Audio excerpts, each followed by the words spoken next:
বাবা, তোমরা আমারে কেন এতিম বানাই চলে গেছো? তোমরা জানো তোমাদের ছাড়া প্রতিটা ঈদ আমার খুব কষ্টের যায়। তোমরা মানে কেন ছেড়ে চলে গেছো? আমি কি দোষ করেছি তোমরা জানো না? তোমরা ছাড়া কেউ মানে ভালোবাসে না। প্রতিটা ঈদ আমার খুব কষ্টের যায় মা। মা, তুমি জানো ওই যে সাব্বিরি মা আছে না, প্রতি ঈদই ওরা সীমাই খাওয়াই দেয়, আমার কে খাওয়াই দেয় না। আজ তুমি যদি থাকতে তাহলে ঠিকই আমার সীমাই খাওয়াই দিতে তুমি।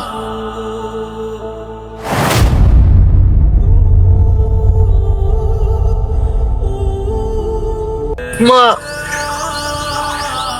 তুমি কেন আমার ছেড়ে চলে গেলে?